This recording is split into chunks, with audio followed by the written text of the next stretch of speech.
Wheel chair கிரிக்கெட்டில் இந்திய அணி உலக கோப்பை வென்றதாக முதலமைச்சர் மற்றும் அமைச்சர்களை ஏமாற்றி வாழ்த்து பெற்ற மாற்றுத்திறனாளி நபர் மீது 2 பிரிவுகளில் வழக்கு பதிவு செய்யப்பட்டுள்ளது.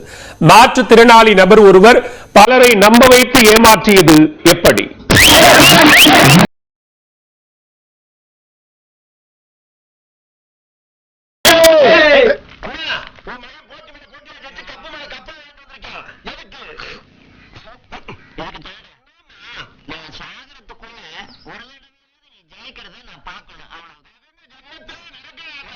கோவில் படத்தில் வரும் இந்த காட்சிகளைப் போல நிஜத்திலும் ஒருவர் கடையில் கோப்பையை வாங்கி போட்டியில் வெற்றி பெற்றதாக பலரை ஏமாற்றி இருக்கிறார். நடந்தது என்ன? ராமநாதபுரம் மாவட்டம் கடலாடி வட்டம் கீழச்செல்வனூரை சேர்ந்தவர் மாற்றுத்திறனாளி வினோத் பாபு. இவருக்கு மனைவியும் 2 குழந்தைகளும் உள்ளனர். தன்னை இந்திய வீல் சேர் கிரிக்கெட் அணியின் கேப்டன் என தெரிவித்து வந்துள்ளார் வினோத் பாபு.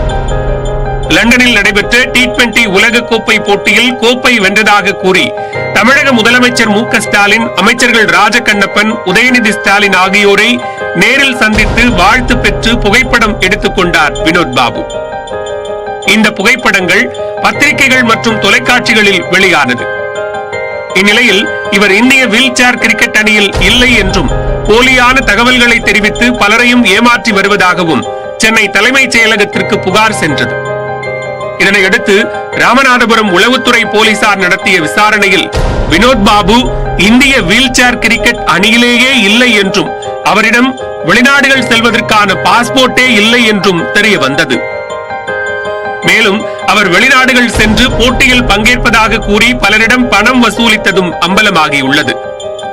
வீல் சேர் அணியில் விளையாடியது போல போலியாக புகைப்படங்களை தயாரித்து காண்பித்து பலரையும் ஏமாற்றி இருக்கிறார் வினோத் பாபு. இந்நிலையில் ராமநாதபுரம் APJ மிஷைல் பாரா ஸ்போர்ட்ஸ் தங்கத்தின் தலைவர் சரவணகுமார் ராமநாதபுரம் மாவட்ட காவல் கண்காணிப்பாளர் தங்கதுரையிடம் புகார் மனு அளித்திருக்கிறார். புகாரில் வினோத் பாபு மற்றும் மோசடிக்கு உதவியாக இருந்தவர்கள் மீது நடவடிக்கை எடுக்கும்படி தெரிவித்துள்ளார். வீல் சேர் கிரிக்கெட்டில் 2020 வேர்ல்டு கப் அடித்தவங்களுக்கு நம்ம சிஎம் போய் ஒரு காம்ப்ளிமெண்ட் வாங்கி ஒரு ஃபோட்டோ வந்துச்சு. அது சம்மந்தமாக அவர் மேலே ஒரு கம்ப்ளைண்ட் கொடுக்குறதுக்காண்டி நாங்கள் எஸ்பி ஆஃபீஸ் வந்திருந்தோம். ஏன்னா இப்போ அவர் செய்யறதுனால இப்போ மாற்றுத்திறனாளிகளுக்கு இது ஒரு மிகப்பெரிய ஒரு அவமானம், எங்களுக்கு ஒரு பெரிய மன உளைச்சலாக இருக்குது இந்த நியூஸ் எல்லாம் கேட்டதுனால. இந்நிலையில் பண மோசடி செய்ததாக வினோத் பாபு மீது போலீசார் வழக்கு பதிவு செய்துள்ளனர்.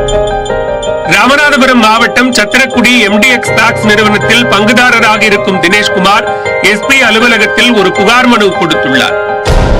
அதில் உலக கோப்பை வீல் சேர் கிரிக்கெட் போட்டியில் விளையாட பாகிஸ்தான் செல்வதற்கு வினோத் பாபு உதவி கேட்டதால் 1 லட்சம் ரூபாய் கொடுத்து உதவியதாக கூறியுள்ளார்.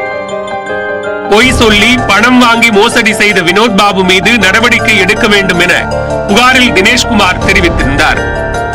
புகாரின் பேரில் வினோத் பாபு மீது 2 பிரிவுகளின் கீழ் ராமநாதபுரம் மாவட்ட குற்றப்பிரிவு போலீசார் வழக்கு பதிவு செய்துள்ளனர். மாற்றுத்திறனாளி நபர் ஒருவர் அமைச்சர்கள், அதிகாரிகள், பணம் கொடுத்து உதவி செய்தவர்கள் என அனைவரையும் ஏமாற்றி இருப்பது அதிர்ச்சியை ஏற்படுத்தியுள்ளது. வினோத் பாபுவின் செயலுக்கு மாற்றுத்திறனாளிகள் பலர் கண்டனம் தெரிவித்துள்ளனர். வினோத் பாபு போன்ற நபர்களால் உண்மையாகவே உதவிக்கு காத்திருக்கும் பலர் பாதிக்கப்படுவார்கள் என்று அவர் தெரிவித்துள்ளனர்.